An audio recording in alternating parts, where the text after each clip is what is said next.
Hello and welcome to Just Films and That. This is the podcast where we talk about films we think are underrated, underappreciated, underseen, or we just really, really wanted to talk about them. Josh picked this week and he went with 1 Hour Photo from 2002. So let's get stuck in.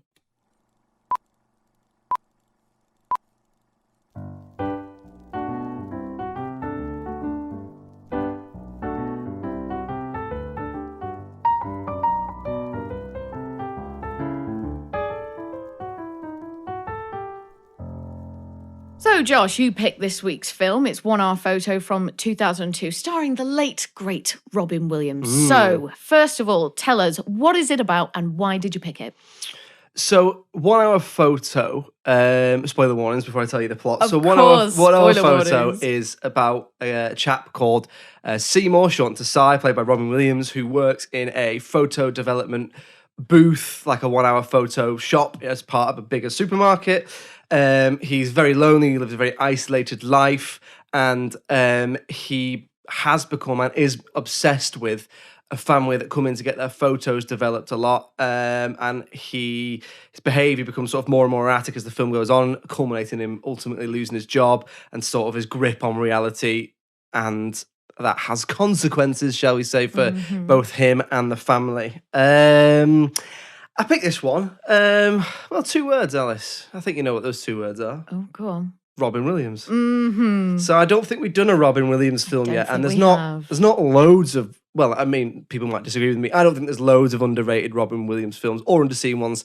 Obviously, very, very popular. One of my favourite actors. I think he's so watchable, he's so great. This is a slightly different Robin Williams than you've probably seen in Mrs. Doubtfire, because that would have been Flubber. Or Flubber from the film Flubber. So I picked it because of him, because of his performance. Hadn't seen it for a while, and I remember it being quite good, with a good central performance from him. And I just thought it's probably underseen, and I imagine I thought it might have been underrated because I can't remember any real recollection really of how it was received when it came out. So I suppose it's a mixture of. I'd probably go with underseen, because it's a lesser seen Robin Williams film, and I just want to talk about it because Robin Williams is in it. So, had you seen this one before? So I hadn't seen this one. I had heard of it and I did have a vague idea of what it was about. I think I probably saw the trailer for it kind of around the time when it came out. And I was certainly intrigued because I hadn't seen Robin Williams like that. So I was like, oh, that's interesting. Like, let's see kind of how he pulls this off, kind of how he's going to get into this, slightly darker character. I really, really enjoyed it. I thought it was a really, really good film. There was quite a lot of things that I enjoyed about it. The story I thought was really good. It's kind of like this really good tale of like isolation and obsession and being the outsider. There's also a lot of sadness to it. And I think Robin Williams, for all his wonderful, funny, joyous charm, he does sad really, really well. And when Robin Williams is sad, you're sad too. And that really kind of came through the screen, I think. And it was really interesting because obviously his character Cy, he is the villain in this film, really. Like, his obsession with this family is quite destructive. It is quite creepy. He does cross the line a lot in terms of people's like privacy and personal space. Obviously, I don't know if there's any law against what he's doing, but I'm sure, like, in terms of in the workplace, that's very inappropriate. And if his boss had known what he was up to, he probably would have got in trouble a lot earlier. So it's just interesting that you're aligned with him throughout the film. And that's a really interesting take on it, I thought. I thought the characters were brilliant. So obviously we've got Cy, who is the photo developer, but then the family as well, I thought did a really good job. So the son, Jake, who is the son of this, because he's sort of obsessed with the family unit, isn't he? And he's obsessed with their life, but it comes across as an obsession with the mum, doesn't it? With the woman more so. He sort of inserts himself in the family as a would-be uncle type character. So you don't even necessarily think it's a sexual or romantic doesn't love. Come across like that, does it? It's sort of everything. It sort of comes from that loneliness, doesn't it?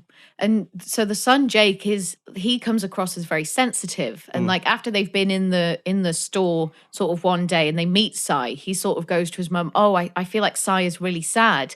Like, does he not have friends? Does he not have a girlfriend and all this? And that was just quite interesting because, they say like kids are quite intuitive and they can sort of pick up on things. But the mum's like, oh, no, I'm sure he's fine. I'm sure he's got like a wife and a family and all this.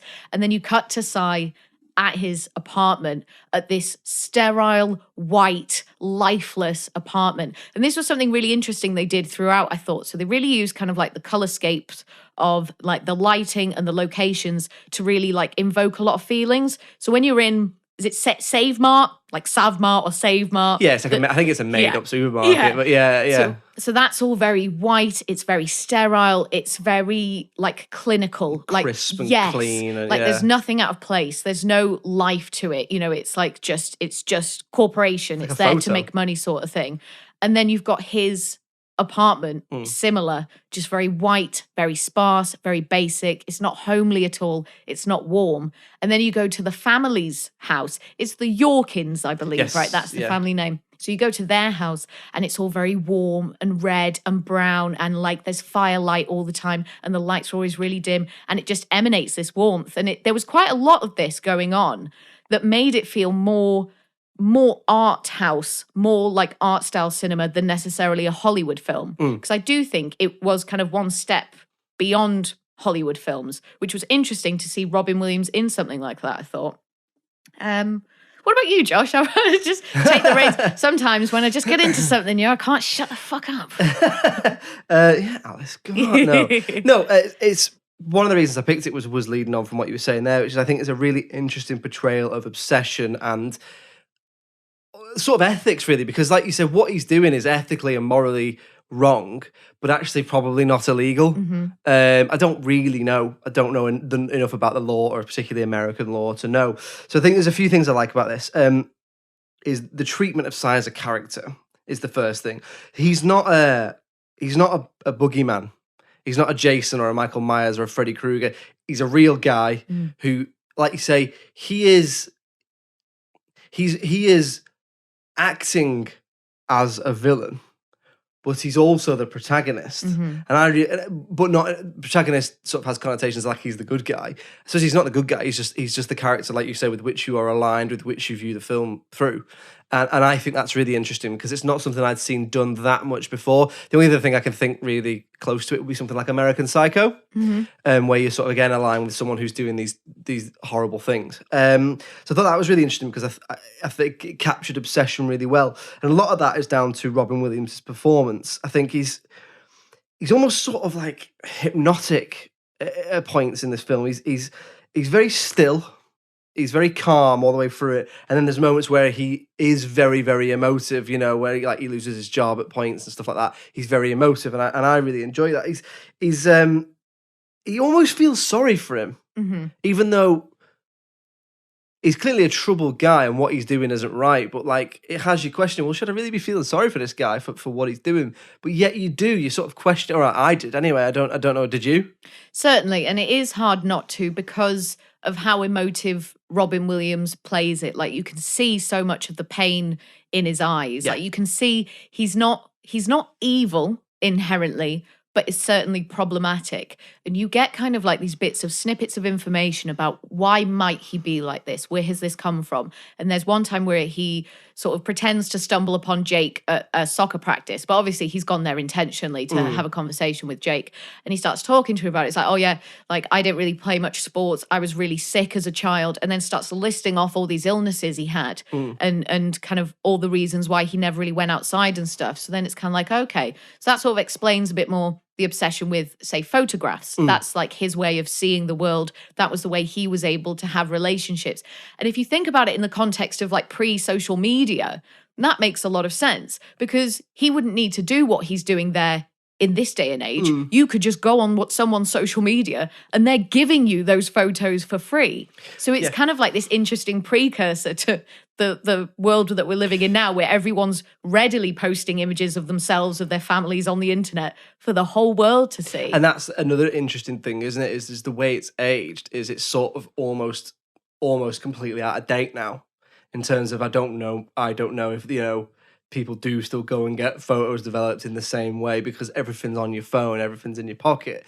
So I think it's quite interesting. I'd like to show it to someone who'd never really known a Max Spielman or, 1 hour photo type place and see what they thought, because it's a really interesting question you raised there. If he's got all these pictures of all these people's intimate moments, and he talks about the nature of photo developing and the things that you see and what you do and don't have to necessarily report to the authorities and stuff. And obviously, he sees a massive, huge gamut of different things, of from just the mundane to the dark and sexual or whatever. And like you say, primarily what he sees is just the mundane, and that's now all readily available. And it's like, so if this was like, you couldn't really even make this now because it'd just be a guy scrolling through Facebook. Yeah, just someone scrolling or through someone's Instagram. Yeah, going back like over. It's like, oh, what were they posting 5 years ago, 10 years ago? And I suppose the difference is you can choose who sees those photos. You can choose what you put on your Instagram, your Facebook. Some people, for example, do not put pictures of their kids on social media, which is fine because they don't want people to see them. So therefore, no one can go and look at them. Whereas in this, he is taking your private things that you've trusted them with. So I suppose that's the difference, isn't it, in terms of the modern day? What else did I like about it? So back to Robin Williams' performance. So not only is his performance really good, but I actually think the casting of him is really good, because you associate Robin Williams with like that sort of lovable, likable everyman. Well, of being that uncle. Yeah, like that being that uncle character. Mrs. Doubtfire. Yeah. You know, Peter Pan. You know, the guy, you know, Goodwill Hunting. Yeah, you know, all the caregiver, like the one who's there to look out for you. Yeah, the likable guy who gives the film a lot of heart. And yet, I think that's why it's all the more creepier. But also, I think the genius of that is that's where what we were saying about it making you feel sorry for him comes in. If you cast someone who was, you know, for example, known to play villains, I know first name that comes to my head around the time, Gary Oldman. You know, Gary Oldman's a wonderful actor. I'm not saying he couldn't do it, but what I mean is you might associate Gary Oldman more with those villains that he's played rather than Robin Williams, who's, you know, who is, you know, Miss Doubtfire and the genie from Aladdin and all those other things. So back to what you were saying as well, I really liked the way it looked, the difference between the sterile environments which Cy finds himself in and the loving and warm environments that he really sort of craves, and how his flat is all very bare and empty. There was something of that difference of sparse and home and supermarket size house and the family's house that he's obsessed with gave it an almost like lucid dreamlike quality. I thought it was almost like you weren't sure what was real and what wasn't. So I really like that as well. There was a lot. I quite liked. There's a lot of, one thing I didn't want to mention. There's a lot of really good little subtle references to obsession and stalking. So, for example, I don't know if this is done on purpose, but it must have been. There's an episode. There's a bit where someone's watching Simpsons, and it's the episode where Sideshow Bob is D. Bart. Yeah. No one who speaks German could be an evil man. Yeah. But it's that's obviously about that episode is about obsession, isn't it? It's about Sideshow Bob being obsessed with Bart. So I thought that was quite good. The other thing I wanted to get your thoughts on this was I quite liked, and we've already touched on it a little bit, the ambiguity. So it doesn't spoon feed you. So at the end, if you don't want to know what happens at the end, skip maybe 5 or 10 minutes from this point. But you find out that, so what he basically does is he finds out that the husband of the family is having an affair. He catches him in the act, and he sort of makes them assume various different positions and what they think is take photos.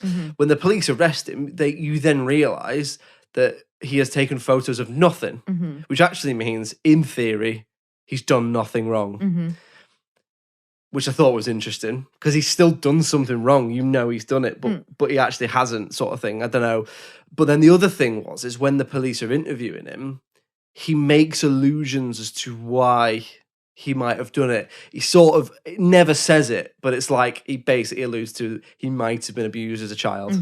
But it doesn't spoon feed you. And it's a bit like the end of, say, Psycho, although that's a little bit more on the nose because obviously of what you've seen in a very famous film. But I liked that ambiguity about Cy, where he's come from, what he's done, and why did he even do it? Why did he break into the hotel? What was the point? I suppose in theory what he does is catch the husband in the act without doing anything wrong and shits them up a bit. I don't know, what did you think of the ambiguity around it? Did you like it, or did it leave you feeling a bit cold? No, I did like it, and it's interesting that you say, because they don't spoon feed you. This isn't an exposition dump of a film. Like, you get bits of information, but most of the time it is very show don't tell, and you get to kind of build the story in your own mind. Like you say about what at the end when he sort of, you know, but it basically seems like that, yes, he was abused as a child and that somebody took pictures of him. Yeah. He also doesn't have a photo of his mum, does he? He doesn't have any No, photo of his buys parents. one from a charity shop, doesn't he? Because he buys that photo, just like a random photo, and then he shows it to, gosh, what is the mother's name? Nina, isn't it? Nina. Nina. Connie Nielsen's character, Yeah. isn't it? Yeah.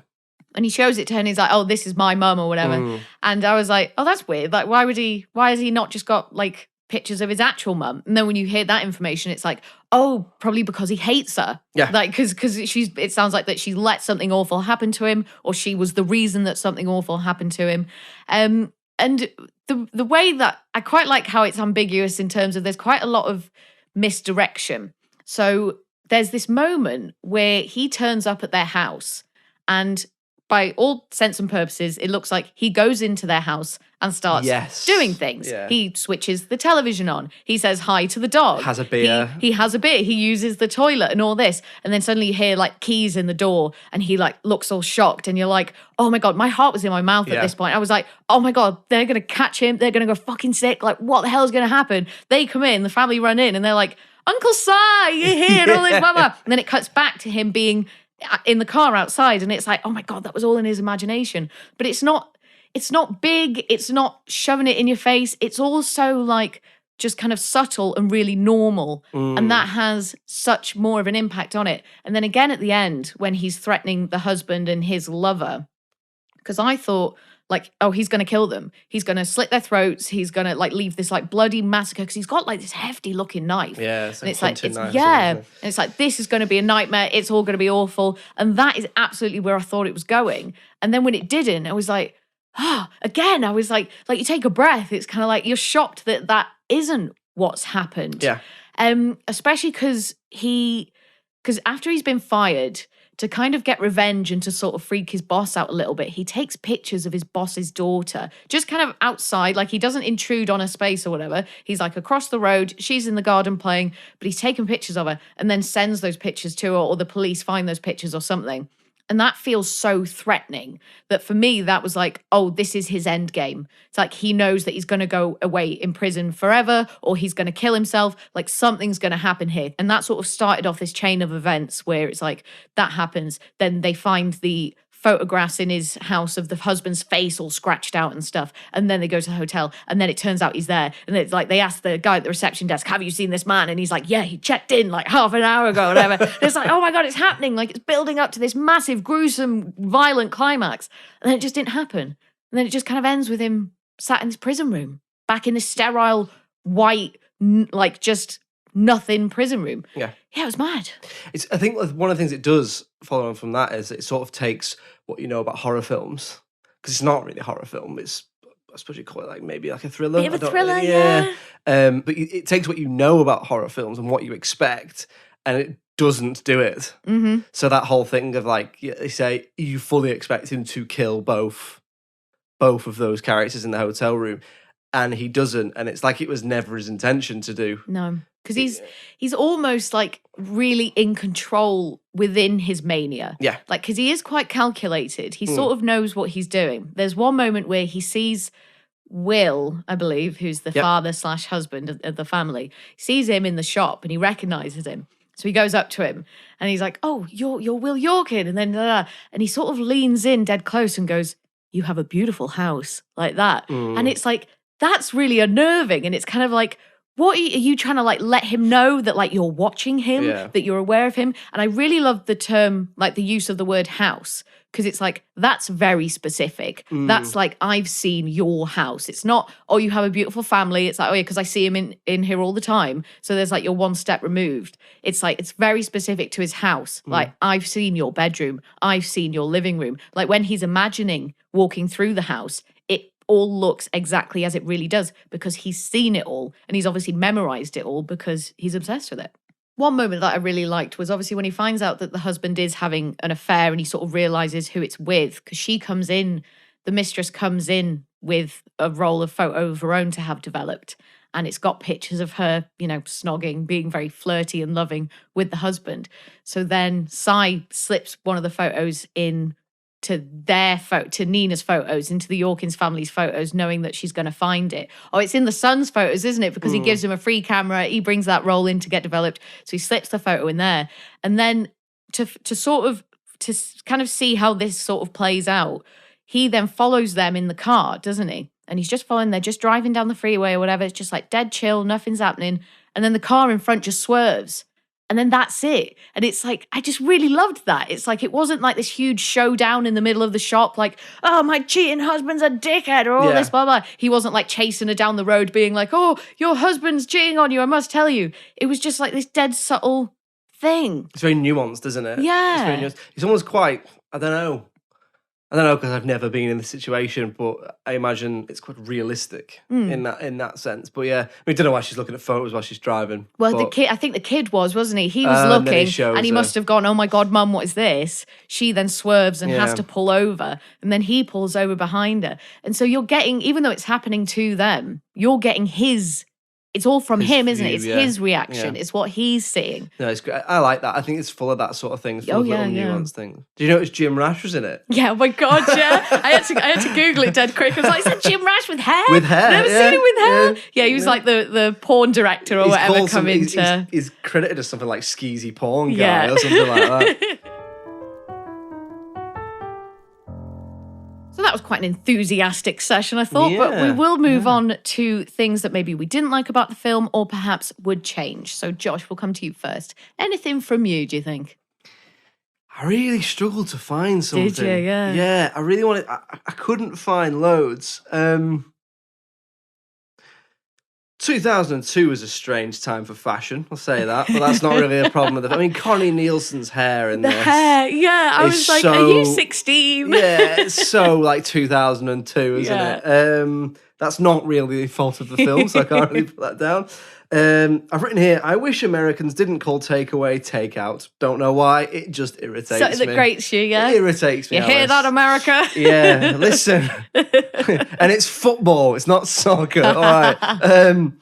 But other than that, look, the only thing I can really think is there's bits of the score that are a little TV movie cheesy, but not all of it. A lot of the score's great. So there was just little moments. I can't really think of that of specific moments. I just remember there being bits where I was like, oh, that's a bit cheesy. It's a bit synthy or whatever.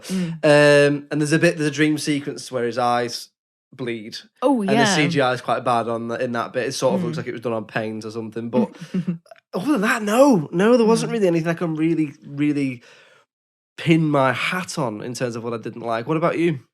So I don't know if this was just the version that I was watching, if it was intentional or if you noticed or whatever, but some of the locked off shots, just like a solid wide or whatever, just like locked off, was shaky and juddery. And I was like, oh, that's weird. So then I'm like, well, is that just because however this film was filmed was never meant to be watched on a 4K Samsung smart television sort of thing. It wasn't all the time. It was just sometimes. Bragging about your TV there. And then, there we go. Sorry. It's like such a weird brag. I don't know if you've heard of these things called smart TVs. I don't think this was meant to be watched on a very expensive television. I don't even know if it is 4K or whatever, but I was like, in your massive house. my 2 up, 2 down. So I just wondered about that. Did you notice that at all, that any of the shots were shaking? On a portable TV in a shed at the end of the garden. No. Right. So it looked amazing. Yeah, it looked great. No, I hadn't. I hadn't noticed it, but that's got to be on purpose. It's either got to be on purpose or, like you say, it's got to be a sign of aging of the way it was made. Kind of like it was lost in trying to adapt it for, modern screens or whatever. But also because I did find it quite jarring, I was like, oh, well, maybe it's meant to be quite jarring. Maybe it's meant to make you feel unsettled or whatever. But it wasn't like shaky cam. It wasn't like handheld. No. It was like it was locked off, solid on the tripod, and then someone accidentally kicked it. Or like there was like a bit of a wobble. It was that sort of thing. Just leave it in. Yes, I can't go back. Robin's too expensive. No time. Yeah. So I noticed that, and obviously that was a bit off-putting, so maybe I'll look a bit further into that to see if there is an explanation for it, if it was just my eyes. Could have done without some of the voiceover. I feel like Robin Williams is good enough to pull off exactly what he's thinking without the need for voiceover. Really? I absolutely think interesting. There was some of it I was like, oh, that's not too bad. But then other times where it would be like explaining explaining things, and I'm like, yeah, but I feel like I'm getting that I from don't you. I need don't really that. need it. And because so much of it is told obviously through photographs, Yeah. like you're kind of getting a lot of the information through there. So some of that I feel like I could have done without.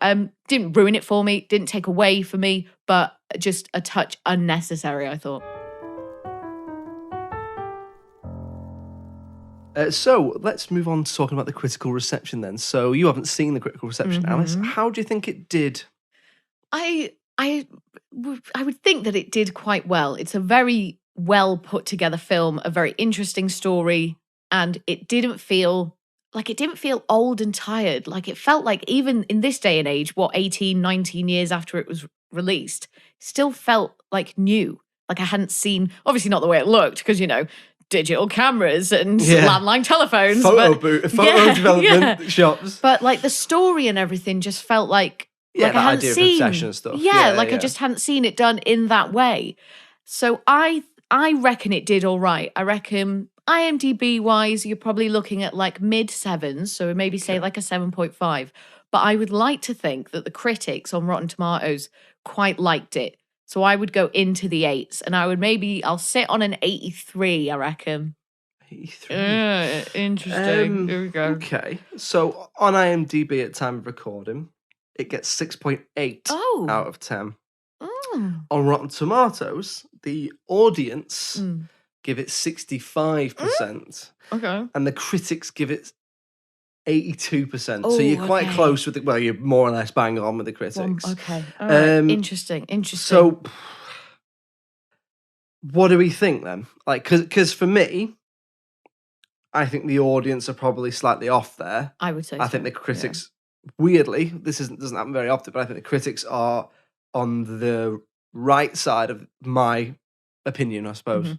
Would you agree? Yeah, absolutely. I would definitely, because that's kind of what I would have given it. And I think the fact that the IMDb score and the audience scores are like definitely similar, lower than I would have thought, really. I reckon that would definitely push it into the underappreciated category as well. Almost feels like that this is one that audiences went to see and we're just like, oh yeah, it's all right. And just, I don't know, I guess just dismissed Like, it's just, it's all right, but it's better than all right for me. I think it's a really good sort of examination of obsession. The fantastic central performance, Robin Williams. Yeah, and it was I'm so really sad. glad. I'm really glad we did it because he's one of my favorite actors, and I'm going to say underrated on this one, underseen as well. I think maybe because I just think more people should see it. Yeah, I hadn't seen it. I think it was fairly. I think it did okay at the box office, but I don't think it's one that's particularly like still being watched now. It's never being suggested to me on things like Netflix and Amazon and I watched Robin Williams films, so you think it would be. So yeah, I think underrated and underseen. What about you? And underappreciated for sure. So there we go, 1 hour photo, another one sliding on into the underrated vault with all the others. Slide on in there and have a good time. Some good films in there now, I think. Oh, yeah. Some good ones. We're doing a great job. Yeah. Well done, us. So, there we go. If you're on your phone right now and you could scooch on over to the Apple iTunes app and give us a little 5-star review or rating or whatever, that would be very much appreciated. In the meantime, if you'd like to get in touch with us, it's filmsandthatpod@gmail.com. We're on all the social medias, Facebook, Twitter, Instagram, TikTok. It's Just Films and That or Just Films and That Pod. Get in touch, give us a follow. Until next week, it's been lovely chatting with you. Alice Oliver, as ever, thank you. Thank you, Josh. Pleasure, as always. And it's cheerio from me. Goodbye. Bye.